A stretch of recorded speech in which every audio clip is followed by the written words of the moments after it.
What's up, everybody? TJ here. Real quick before we get started with the episode, I'm testing out a new feature called Fan Mail, which is where you can actually text me from the episode that you're listening to. So as you're listening to this, go over to the episode description, and right there at the beginning, you're going to see some text that says, send me a text message. Go ahead, click that. Let me know what you think about the podcast so far. Let me know of any questions, concerns, anything you might have. I love to hear from you. So go ahead, hit that up. I'm excited to read your text, and let's get started with the episode. Welcome to the Keep the Promise podcast, where we help build resilient and well-rounded firefighters. Hi, Josh. Hi, TJ. How are you doing today? I'm doing well because I'm not in TV mode. Yeah, we haven't talked about it on the podcast yet, but when we record video and Josh sees me push the big red button that says record, it is such a change. Like, back gets straight, like chest out, like Mr. I'm a professional, TJ. Yeah, okay, more like a perfectionist. You know what I'm not a perfectionist at? The gym, because I've been recovering from like round 2 or 3 of COVID. And what we did today, dude, I was dying. There was biking and what was it, push press? Yeah. One of my favorite lifts, and it was a struggle bus. It was. I just got over my third head cold in 8 weeks.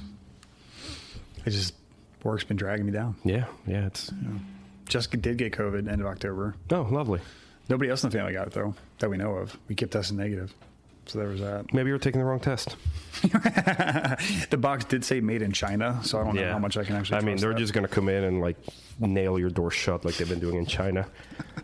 So this is not a podcast about COVID. This is the Keep the Promise podcast, where we build resilient, well-rounded firefighters who uphold the oath of service to their community. I'm one of your hosts, TJ. I'm joined by my lovely co-host, Josh. And if this is your first time listening, or if you're one of our repeat listeners, number one, thank you for taking the time to tune in. And number two, I want to ask a huge, huge favor, and that is whatever app you're listening to this on, go ahead and drop us a review. If you want to give us 5 stars and even write something nice, awesome. Thank you so much. Shout out to Dave O, one of our big mentors and one of the giants in the fire service. He left some very nice words that they keep us going. They let us know that we're hitting the mark, and obviously we appreciate your feedback. So yeah, give us that rating, give us that feedback. And today, Josh, what are we talking about? Leadership capital versus leadership tolerance. All right, so what does that mean? So here recently, I've seen this a lot in military circles and just in the firehouse in general. Leadership tolerance, simply put, is what you accept is what you tolerate. So all those little things that happen throughout the day, all the little rules that we need to follow, whether it's in some employee manual, SOPs, GOs, whatever it may be, as an officer, am I going to hit every single one of these rules, and am I going to hold you accountable to every single one of them?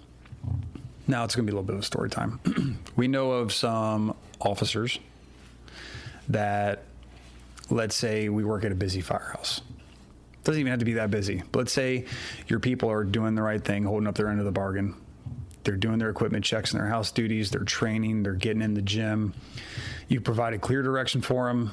They're trying to uphold their end of the bargain. They're running calls, what have you. 3 a.m. comes around, and you notice the TV room didn't get vacuumed. You wake everybody up, bring them out. Maybe you scold them. Maybe you don't even scold them, but hey, thou shalt clean this firehouse and make things happen. Or I've seen people start to get into training, hands-on in their gear. We're going to do some good stuff. Stop right now, take all your gear off, put it back on the rig, go clean the firehouse because you didn't do that yet. Why? So, yes, and on one end, okay, they're right. They didn't follow the rules. And as a leader, if I accept that kind of behavior, that means I tolerate it, and that becomes the new norm. But to what degree?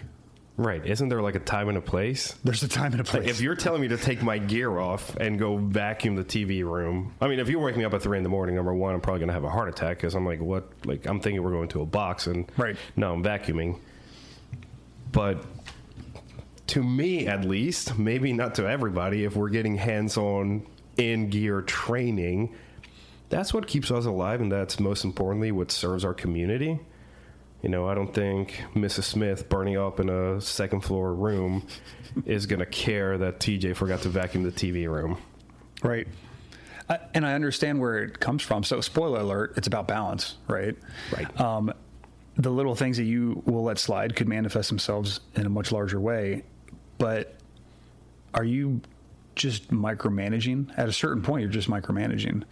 And when you use those words micromanage, it's never in a positive context. I don't know of a way that's ever been used in a positive way. I mean, maybe if there's like some nuclear reactor meltdown and you need to like figure out every tiny little thing. I mean, at that point, I hope everybody knows how to do their job because, right? I want to trust my people. But here's the thing is the more we micromanage, the more that we are creating a non-thinking firefighter. And that is a very dangerous end. So when I come to this shift and I have clear expectations, we're training, we're physically fit and active, and I have created expectations that are clearly articulated enough to where you know what the mission is.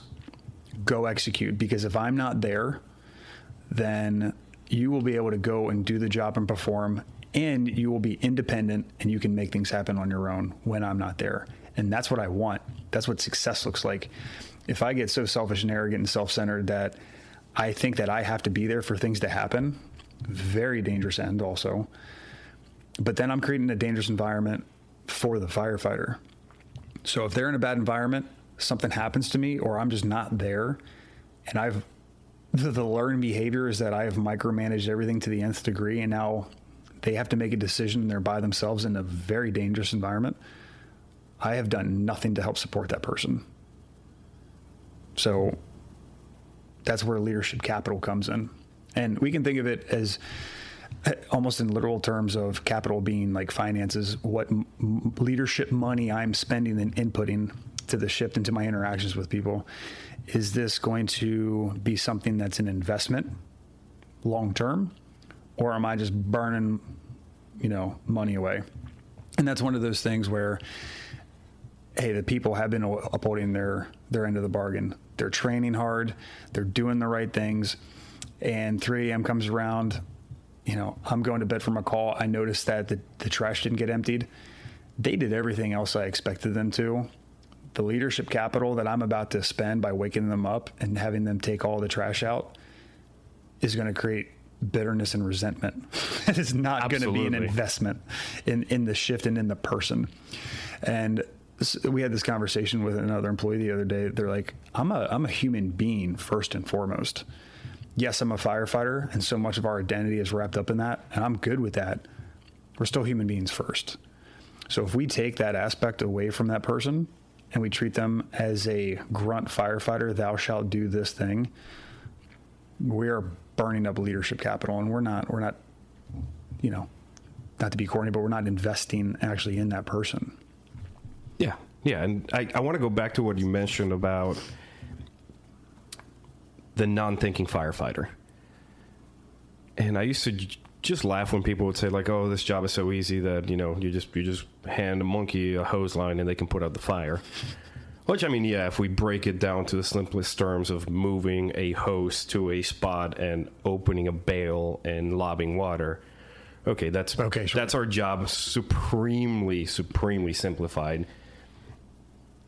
But there's so much that goes into moving the hose line to where the fire is. Mm-hmm. There's so much that you need to be taking account of that I agree wholeheartedly that if you are micromanaging your people to the point that they just go in there as just, I am waiting for an instruction. I am a computer. I am waiting for the boss to give me an instruction so then I can execute that. You're putting them in a horrible spot. It's dangerous. Bring in a detail officer who whose style is different than yours. A detail officer who's going to be like, okay, pull whatever line you think is going to be the best. They're just going to be like blank stares, Madagascar penguin, like cross-eyed, and just like a lot of, what? Right. And having been there, it breeds resentment. It does. Because you do not feel like you're a part of the team. You do not feel like you're putting in anything into the call, into the environment. You are just doing an action. Like, I've worked with people who we pull up on a wreck and they say, wear your vest, put the cones out, don't get hit by traffic. And, now I'm at the point that I'm like, no shit, dude. My whole entire plan for this was to yeet myself into the oncoming traffic lane with no vest on, right? Like, we know what we're supposed to do. We've trained our people to this point. Yeah, if they don't do it, if they're trying to be, Mr. Cool, hey, I'm not wearing a vest. Hey, dude, like, put it on. And we talked about, like, where the senior presence comes in. That should be the job of the senior firefighter. Maybe on scene, just be like, yo, get that vest on. Or later on, be like, hey, man, well, why didn't you wear it? But I don't think officers should be micromanaging every single minuscule thing on the job. Because your job is so much harder. Your job should not be to tell me to vacuum or to clean the dishes. Right. I need you to be on your A game when we're showing up to some goofy size house that the size up might stump you, and now we're trying to come up with a plan that we've never run before. Like, that's where I need your head to be. Absolutely. Right? We can probably run the townhome fire, no big deal. We can probably run like the single family, basement, no big deal. When we show up to something like Woodscape, when we show up to one of these contemporary quote unquote houses that we have all over Columbia, that you're like, what does it even look like? It's not a square, it's not an L. Like, what is this like mini compound that we're rolling into? It's a 20,000 square foot single, quote unquote, single family. Like, I need you on your A game. I don't want you to spend everything throughout the day telling me, clean this, sweep here, wipe there. Right. And not to mention the fact from a dark standpoint, that resentment that breeds from you telling me exactly what to do every single time, I'm going to second guess your directions at that point. Because I'm like, I don't know, like, this dude's telling me how to do everything. Do I trust him? Is that the right size up? Like, I'm going to be way more critical, and that just breeds, like, now we're in a spiral. Now, like, our crew is just in a horrible, horrible spot. Mm-hmm.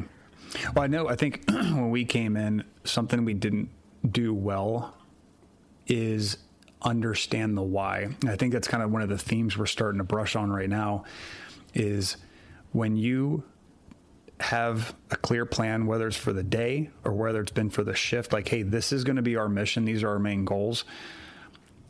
From that, don't micromanage, but create parameters and help them understand the why. So like you said, traffic cones and signals, like almost half of our deaths are being hit on the roadways. Yeah. So let's have the employee understand the why behind why we're doing these things. It's not, thou shalt do these things. Well, no, let me explain to you why we're doing this. So that way, now you have more understanding. And the next time we go out into this call, now you can make your own decisions because you understand the why. If I'm pulling a hose line this way as a backup firefighter, that's one of the hardest jobs on the fire ground. We'll run a drill where we take a charged hose line and bring it up multiple floors. And we can simulate a townhouse fire. 4 stories going around constant stairwells and 90 and 180 degree turns with a charged hose line is really hard. Physically demanding, and if you don't know the tips and tricks, that's going to be an issue. But if you help them understand the why of that training and those tips and tricks, the next time you come to it, they're going to be much more independent, and they can start filling those voids, and they can create their own experience bank. Otherwise, if every time's the first time and thou shalt do it this step by step by step, and they don't understand the why, well, why are we actually doing this? Like, no, don't ask questions. do as I say, which I think is some of the older mentality of when we came in. Yeah, I want to touch on that later. Yeah. We know what that end is, and it's dangerous. Yeah. So help people understand the why. That is massive, and then they become more independent. And I think we all agree that we want to have a crew of high performers, not just one or two, not just the officer or the senior person, but everybody. like you said, have a crew that you can say, get that line to the third floor. And that's all you have to say. And they're going to make it happen. They're going to work through the issues. You're busy doing your size up. You're busy doing whatever else you're doing, running command. You might be stuck in the front yard, pulling your hair out because you can't be in there with your crew. You want to have that knowledge that your crew is going to be doing it correctly because you've trained them and because you trust them. You're not micromanaging. And I want to go back to the why, because we run into that a lot with our new generation. I don't even know, now we're elder millennials, I think, by the definition. So now we're dealing with the Zoomers, the Gen Z. But we see that change in the fire service. And all you have to do is watch your senior folks, your folks with 20, 30 years, bemoaning this new generation. They always want to know why. They always want to talk back. They don't care about the job. But now it's on us to adapt our leadership to those people. And yeah, they ask why. That's not a big issue. Because maybe when you're talking to that Gen Zer and you're explaining to them why it is that we are deploying this host line this way, it'll click for them, and it might also clarify a couple things for you, right? What's one of the best ways to learn? You teach somebody. You explain it to them, because in the process, in your mind, you're like, oh my God, this thing that I had no idea about just suddenly clicks. Mm-hmm. And I think that's one of those foundational things that they might not be asking for the sake of being contrarians. They're asking because they are the generation that needs to understand the why of everything. You just said it. They want to have deeper understanding. Yeah. And that's not an issue. That's not a bad thing. To be celebrated. Right. It's not a bad thing. I've heard this from some other circles, is like you see every generation that's come before it has had a problem with the generation that's incoming. Oh, absolutely. Yeah. You can go from Depression era to World War II era to the 40s had a problem with the Korea War era, and then Vietnam. Like, you start breaking down these generations, and you got the hippies, and then you got the techies from the 80s. Everybody has a problem with the next generation coming in. But you notice when you really zoom out, every generation advances culture and technology and ushers in a different sense of change. Sometimes it gets a little away from us, but by and large, these are good things. So I've also, piggybacking on that, have had plenty of senior people come to me, and when we're talking about conversations or interpersonal relationships on the shift, they'll say something to the effect of, well, I'm older than them. I don't even know how to talk to them. I don't know how to deal with them. They're so far off in left field. I don't know what's up with this new generation. And I have to hold on, pause. Maybe you're the old curmudgeon guy that's stuck in the mud, but just zoom out for a little bit. They just want to understand the why, and that's okay. Because now we've created some framework for whatever issue it is that we're trying to solve. Whether it's, how we deploy a hose line in this crazy structure.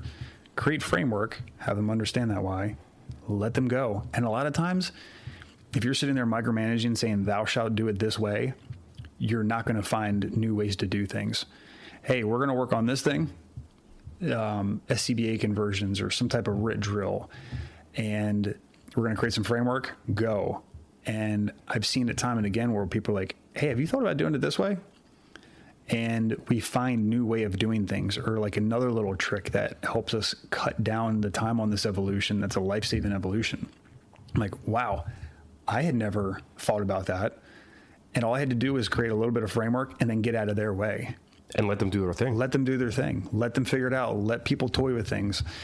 But again, what I accept, yes, is what I tolerate quite literally, but it has its end.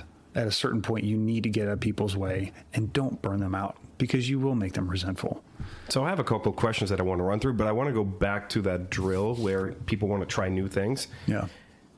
Maybe they're trying something that you tried before and it failed. Just let them. Right, yeah. And I say that from the mindset of, if I tell them that is not going to work, okay, they're going to listen. They might, I don't know, or they're just going to be like, whatever, TJ. Yeah. But if they try it and I let them and I explain why it didn't work out, at some point the question is going to be like, well, how did you know? I'll be like, because I tried it before and it didn't work for me. And that sort of like strengthens that bond of like, listen, I'm not infallible, but B, like, I want to let you take the same path that I took. I want to let you make your mistakes. I'm going to be watching, make sure you don't kill yourself doing them. And I appreciate that way of thinking. Yeah. That you're not going to hit home runs every single time you try to innovate something. You're just not. Like, it's impossible. Sure. But I also want you to know that some of what I know is because I have tried and I failed at that before, and it's totally cool. We didn't break anything. We didn't break anyone. We don't have to go do a first report of injury. That's cool. That's how we learn, and my buddy Irv Black, we all know him. We love him. He used to say, like, at that point, you're playing games, and it's not like literally like playing games, but when you run the drill and you let people go on their own and they start asking those what if questions, good things come out of those. Absolutely. Like, let it happen. Amazing things. Let it happen and get out of their way. That reminds me of a story from somebody that we already mentioned, Captain Dave O'Neill, absolute legend and one of my favorite human beings in the world. When I was a battalion aide, it was probably about a decade ago now, I remember we were sitting there talking, and he said he learned this from his father. And his dad would employ this tactic with him when he was a child. And I remember hearing this, I'm like, that is really great, just parenthood advice. I want to use that with my kids, but it's also great just as a human being. As long as it's something not like egregiously dangerous, you see something that's happening, just hop in really quick and be like, hey, I just want you to consider a couple things. You're about to do this, and these may be some of the ends of that decision. Now that you are armed with that information, I'm going to pull myself back out and I'm going to let you continue. And sometimes you see, maybe the firefighters look at each other and they're like, oh yeah, we got this. We can do it. And other times you're like, we're about to really mess up and we're just going to avoid that situation because we just had experience and wisdom come in, hit us with a little bit of truth, and they're trying to help us. So again, it is that balance. It is that dance, but that is such like, not just good parenthood advice, but just, just human being advice. And I remember that was one of those things that stuck with me, and I use in work and in personal life.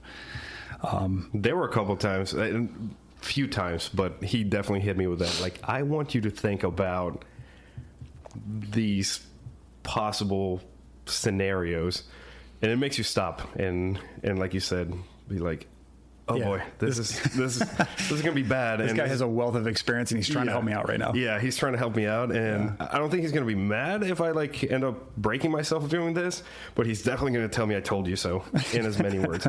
So let me ask you a couple questions, Josh. As the resident officer and disciplinarian of the podcast, how would you deal with instances? For example, you see me out on a couple calls, and I have the back of my shirt untucked, right?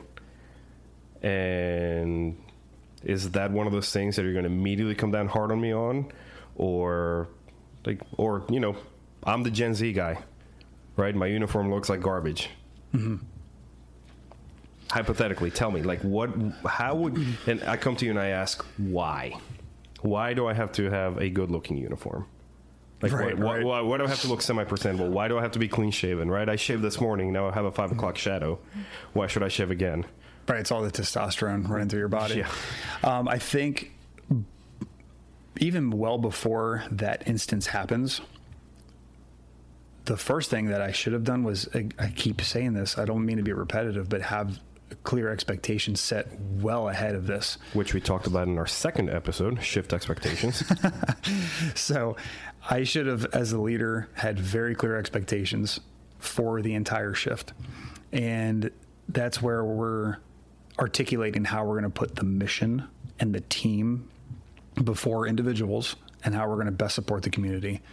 Now, somebody may come back and say, well, how is tucking in my t-shirt and being clean shaven, going to affect that? Well, just being clean shaven. Okay. Yeah. We can talk about the SCBA seal and face piece and all that kind of stuff. And neither here nor there. Let's just talk about being professional. Who do you want coming into your home? Okay. Am I tracking in mud, through somebody's house?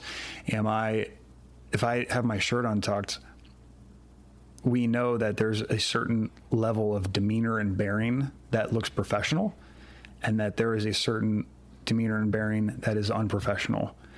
And we don't necessarily have to have a rule on everything. Actually, if I need to go to that degree, yes, it's in our general orders. So I can cite that. There's some of the why, but I don't want to have to cite that with you.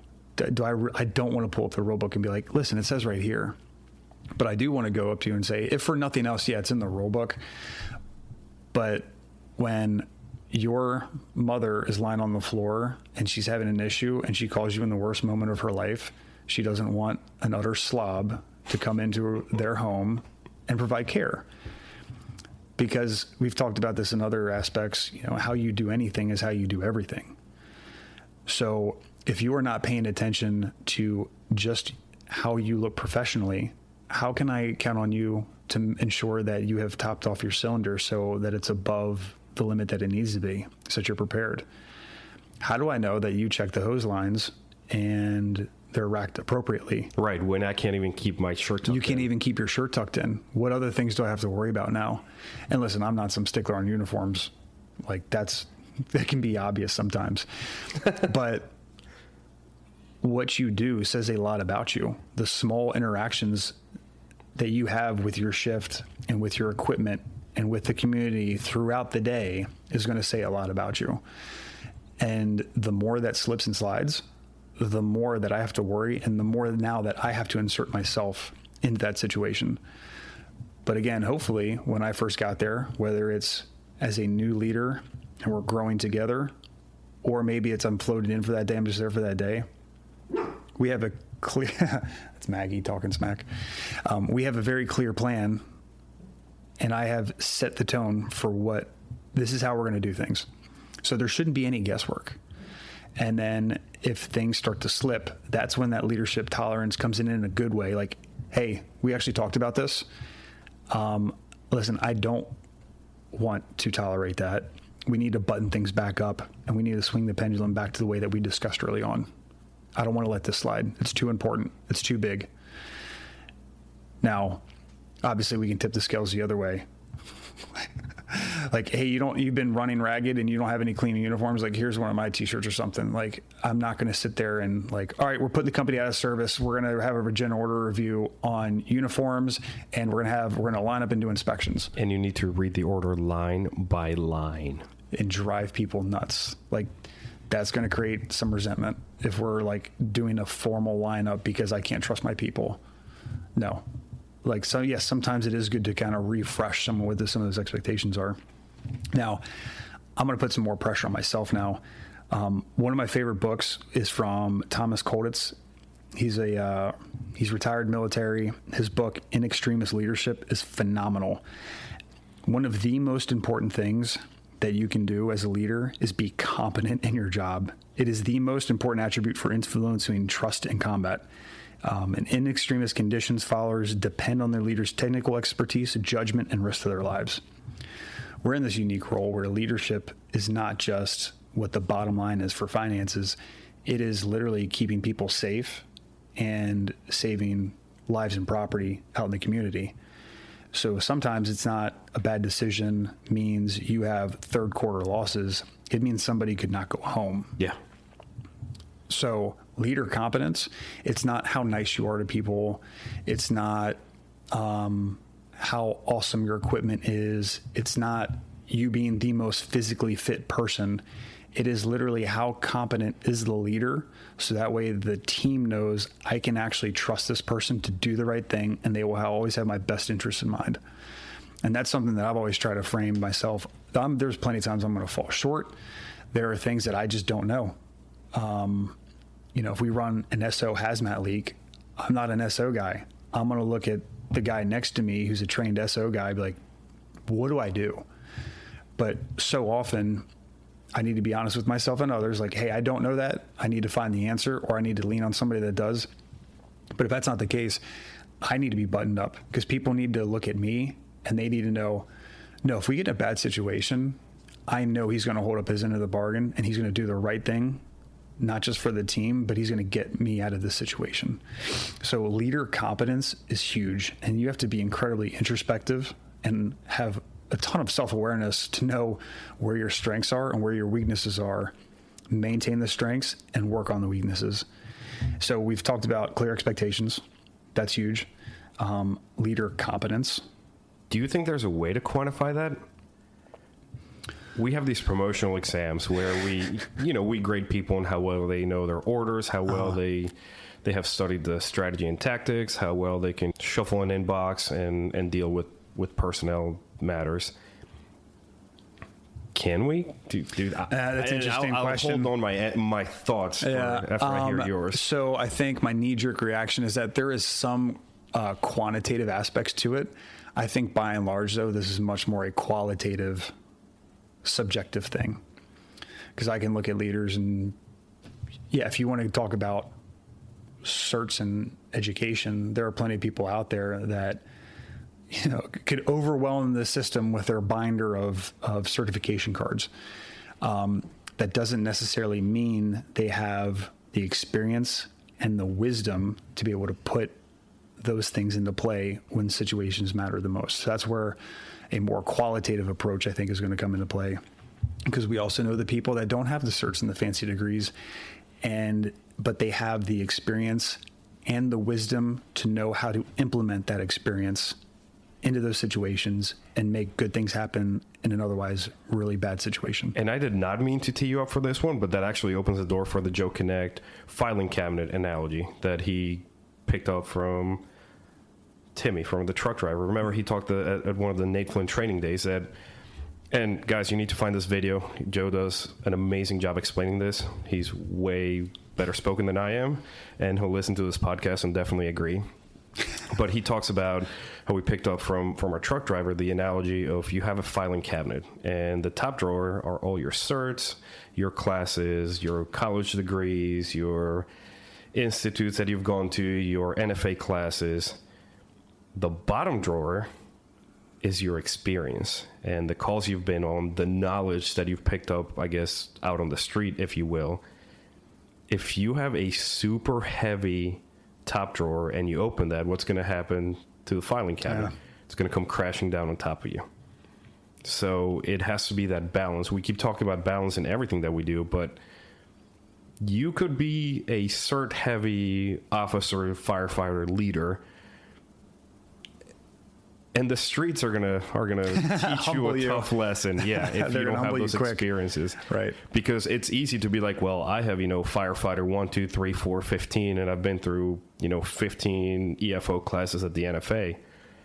That's cool. Mm-hmm. Do you know what it feels like when you're in a hallway and your skin is burning up? Do you know what it's like to be in a second floor of a liquor store, not knowing whether or not the outside crew is going to be able to open those windows and trying to figure out, holy shit, how do I bail out of this one? Like that, it has to be that balance. And I think that ties into the competence of, you mentioned it, like check in with yourself. You say that a lot, but it's true. Like look introspectively first. I can, I went through all these hazmat courses, all these things. Can I run a hazmat like amazingly well from start to finish? Absolutely not. But I need to look and say, okay, yeah, I have the cool classes. I'm still going to phone a friend, call somebody who's been there before, be like, sure. Hey, John, how do I deal with this? Yeah. And so I hear a lot when this same conversation is discussed is, well, I'm in a department that is not fast, or maybe I'm assigned to a station, that's not very busy. I can't gain that wealth of experience that other people can, or my learning curve is going to take me so much longer. And that's where we, again, just be honest with yourself. And I appreciate the awareness. It's awesome. So that's where the training is going to come into play. Those cert cards are going to help prop you up. They are necessary. But then start figuring out how you can implement those things. So take those trainings, bring them back into your firehouse, and crawl, walk, run. Start small. And then over time, start adding more complex scenarios. Start adding stress to it. You can have this incredibly complex scenario. Like we'll do, one of my favorite things to do training-wise is catastrophic failure of your BA. It's rare, but it's happened throughout the fire service and people have died. When that happens, you only have seconds to manage the situation, to get yourself out of it, or lean on your buddy. And there's a couple of things that we can do with the way our SCBA is designed. So I don't start there. I start very small. Baby steps, we build up to it. We make it much more complex over time, over many, many hours. And then at a certain point, I'm just going to get you in your gear and I'm going to blindfold you. So I've taken away some mobility by being in your gear. I'm taking away your vision, so some of your senses.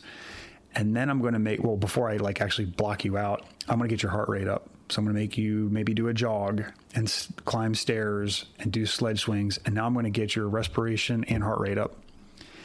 And it's amazing to see people that rocked it, like in gear, no visibility, do really well. And then as soon as I just have that one little change of changing their heart rate and respiration rate, utter panic sets in because it has cut your time frame down in half, right?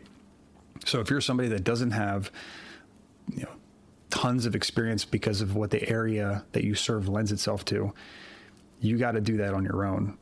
And you can do some really amazing things. You just got to get creative and then over time safely and effectively increase the stress. And that's where that stress inoculation comes into play. And so that's one way that you can help fill that gap. Now, just try to put yourself in places where, you can serve the most calls. And yeah, sure, that wisdom and experience absolutely serves itself. And like you said, it's an important shelf to have. You look at just private for-profit industry outside the fire service so many times in hiring, they want you to have some basic certifications potentially, or maybe, they're very job specific, but by and large, they also have an timing grader and experience level that they're looking for, because so often that's going to prop up what they need for that, job description or business class more than what that certification is going to get you. Yeah. Like I read the other day that I think Google and Apple, there were a couple of the big ones who are not even requiring college degrees for certain positions. Yeah. It's mind blowing, but I think we're finally understanding that. I mean, dude, I got a couple of degrees. I don't know. I can't do half the stuff now. And because I'm good at taking tests, I'm good at going to classes. I like that. And that's how I ended up with those expensive pieces of paper. Can you put me in some sort of engineering environment and have me perform? Nope. Absolutely not. So I think it's important to recognize that experience, that bottom shelf of experience is, in my opinion, more important than the top shelf of the certs. And, I'm probably shooting myself promotionally by saying that, but I don't care. I stand by it. I'm a firm believer. Well, I think we've seen some of that end, and this is not me speaking ill of anybody, but we have put a heavy burden on people gaining certs in education rather than experience. So we literally have recruits, once they get ahead of their rookie book a little bit in their first year, they're already starting to work on certifications because they know 4 years later, if they want to promote, that they have to have this wide swath of certification and education that they need to overcome. And they're not paying attention to the private third-party trainings, or they're going away for a weekend or a conference learning the tricks of the trade and the more occupation-specific things that we need to know. And I think it has hurt us in certain ways, because now we have a top-heavy leadership that is. Now, this is not everybody, and this is not, I'm not trying to make a blatant statement here, but there are people that have focused on the school side of it rather than the in the streets occupation side of it. So, we just need a better balance of the two, and that's something that we've always struggled with. And then conversely, we went the other way before. It was like, hey, you got a couple minutes on the job, and you took a couple classes, bam, you're in. And then there was nothing on the formal education side of things, more the white collar thing. And then if you got wrapped up in an employee thing, where's your documentation?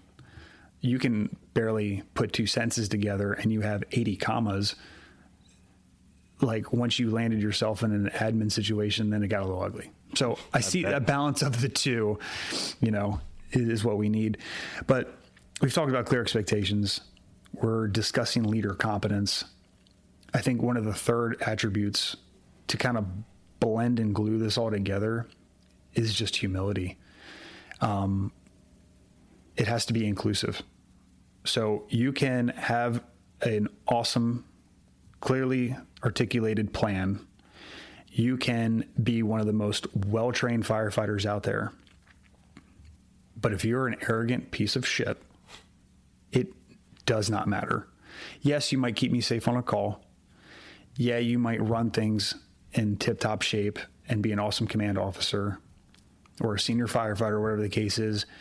But if you're just arrogant, you are going to turn people off, and it is not going to help the team side of things to build that camaraderie and connection.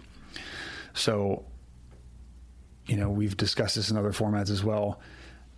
Being a good open listener, really paying attention to what people are telling you. When you start discussing things, you're taking everybody's opinion and, solid facts from everybody, turning that around, employing it, and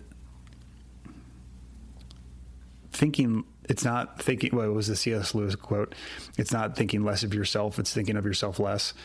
It's Leif Babin said it in here for one of the echelon front quotes. It's supporting others by putting the mission and the team before yourself. So we keep hitting on this, like it's mission over me, quite simply. So, and sometimes the leadership, the bosses can equate me as rules. Like I am the pillar that keeps this organization together. Like I am the rules. I am the judge, jury, and executioner. And now that you mentioned the echelon front quote, there was in one of those Jocko books, I forget which one it was, but they talked about how Jocko told Babin and the rest of his team, like, hey, I know you guys have some like morale patches of like, I don't know if it was a Punisher skull or something. Yeah. That you're trying to intimidate the enemy, and it's cool for morale and everything.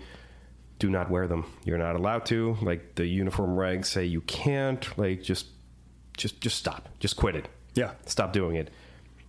And then he caught them going out of the gate on a mission to, find, destroy the enemy, slapping the patches on. And Jocko talks about how he had that decision to make. Like, okay, technically they are breaking the rule.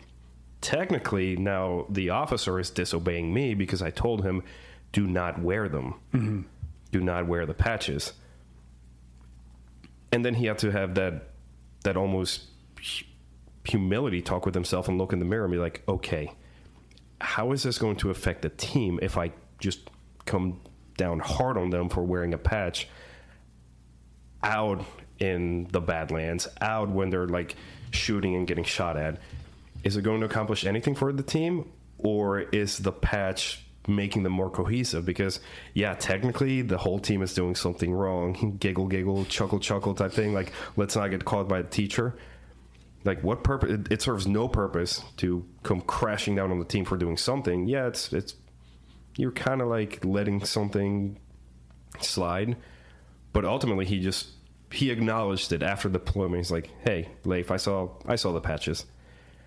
And that let everybody know that he understood that they were doing something wrong, but they were doing it within a certain context, within a context that was going to build the morale, build that esprit de corps, help them be better at their job.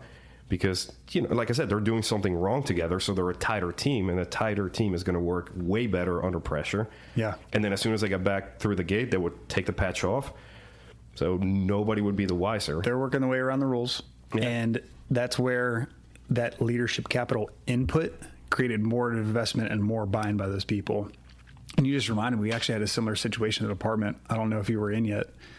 We had almost that exact same thing happen. We had people that started putting their company patch on the Class A uniform. And at the time, that was a huge no-no. Yeah, and people were getting hemmed up over doing that. But you took a step back, and the people that wanted to do that were from high-performing companies that had a ton of healthy pride in their company and what they're doing. They were holding up their end of the bargain by training and being physically fit and being productive and advancing the fire service and educating themselves and others and doing the hard work. They were so proud of their team that they just wanted a small showing of, let me put my company patch on my Class A. And for a while, it was thou shalt not, and you will be written up if you do it. If we have high performers that are asking for one small thing and to put a company patch to have an outward showing of company pride because they're doing the right thing, get out of their way. Get out of their way. And that's where leadership tolerance, going too hard in the paint, would be, no, the rules say don't put that patch on. Do not do it. Leadership capital would say, I think that, I'm not saying let's outwardly break the rules, but maybe this rule is something that we need to update is incorrect because these people are doing the right thing and they're just looking for one little esprit de corps thing to help prop themselves up even further. And by doing that, we're going to have even more buy-in. Oh, absolutely. Because now I'm looking at it and I'm seeing a select few people with that company pride, with the patch on their sleeve. Like, look sharp. I want to join them. I want to be like that. I want to be, all right. What are they doing that I am not doing that can take me to that level? And I think it's easy, especially as a newer officer, and especially as a weak officer, to hide behind those rules. And yes, if I feel that when it comes time for me to talk to one of my people, as an unofficial leader of the shift, if I have to break out the rules and say, it says here, thou shalt not, I've lost that interaction altogether. Like it's done. It's done and over. And I have burned so many bridges and burned all my leadership capital. And I think we see that a lot with officers who just hide behind those rules that says here, because they haven't taken the time to look inward and to ask those why are we doing this? And, again, going back to Dave, like that dude was a buffer between his people and the rest of the chain of command. Like there was so much that he filtered and straight up just turned around that his crew, shout out to them because they were high performing crew. They could do so much more because they weren't meddling in from the brass, from the higher ups with things like, hey, don't put a patch on, or hey, don't do this. Like, right. He would fight for them and they'd be able to do their job and do it well and perform well.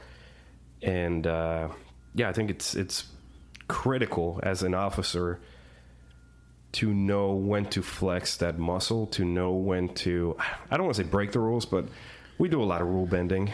And well, that's the thing is the fire service, we 100% work in the gray. Yes. There is very little that is super, super clear. Thou shalt do these things and can expect this outcome. So just imagine a bunch of type A people that are adrenaline junkies and you're telling them to follow every single rule. Now, let me be clear. We are not saying break rules. No, we need rules and they create order. It just needs to be implemented consistently. There are plenty of times, the same thing, Dave O, I was getting ready to bark up the wrong tree. And he's like, hey, man, I know this thing is really, really dumb, but this is not a hill you want to die on. Just do what they're asking of you. It's going to go away. It's going to take some time. That's going to be a simpler end than you trying to push back on this thing right now. And that's where, you know what? All right, I'll toe the line. This rule, okay, as crazy as it may be, this is a little bit more important. But you just said it, we just kind of hit on that. We operate in the gray.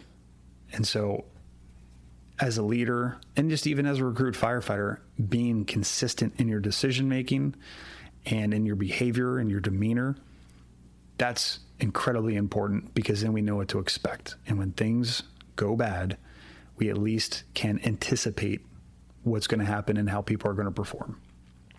When we go too hard in the paint and we've gotten used to micromanaging, we don't know how people are going to operate. And that's an end that we don't want. Don't wake up your people at 3 a.m. to empty the dishwasher. But also, do not go breaking the rules. And if you do not blame us. That's on you entirely. Right. Not that I'm trying to pass off that responsibility. Hey, that's on you. There comes a point that, you will break rules. Just know what might happen and know the situation around. Yeah. And just piggybacking on what he said, genuine with all those things. Be genuine. Yeah. Be genuine in everything that you do. Be consistent. We talked about expectations, competence, humility. And you're going to hear this from us. You're going to hear this from us a lot. Is just balance. This entire thing is a dance, and it's constant back and forth of swinging the pendulum one way to the other, and finding the balance that's going to be the most effective for the team. So it's that balance of opposites. between the competence and the tolerance, and we just got to find that happy medium.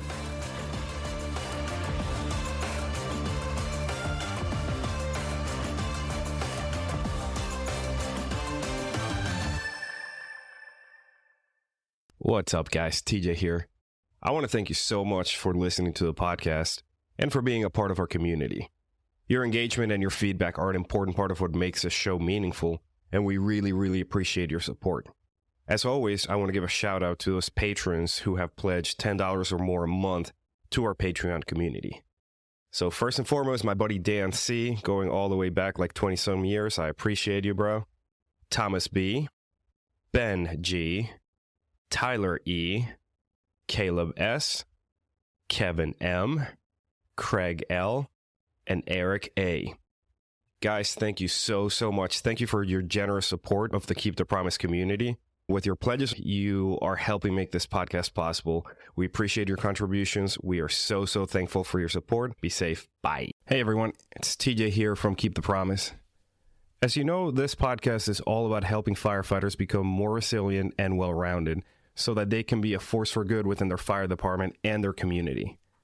But today, I want to talk to you about something that's just as important, and that is supporting firefighters who are going through tough times. When one of our fellow firefighters is off work because they have to go to the Center for Excellence, they have to go to rehab, they have mental health issues, or they have other health issues, it really takes away their support system and it wreaks havoc on their finances and their family's finances. And many times, these brothers and sisters are left to struggle alone, away from their support system and the people who love them without the resources they need to recover. That's why I'm setting a bold new goal. That is to reach 150 total patrons on Patreon so that we can start a fund to help firefighters and their families during these challenging times. And I need your help to make it happen. With your support on Patreon, we'll be able to provide financial assistance to firefighter families who are battling things like addiction, depression, and cancer. We're going to help alleviate the financial strain that can come with being away from the fire department so that our brothers and sisters can focus on healing and recovering. Now, reaching 150 total patrons is a big goal, but I believe that we can do it together. And when we do, we'll be able to make a real difference in the lives of those who serve and protect alongside us. So, if you're not already a patron, I invite you to join us today. Head over to joinkeepthepromise.com and sign up today. Again, that is joinkeepthepromise.com. And if you already are a patron, thank you so much for your support. You'll be receiving some exclusive rewards and perks as a way of saying thanks. Together, let's show our fellow firefighters that we've got their back just like they always have ours. Thank you for listening. Let's get started with the episode.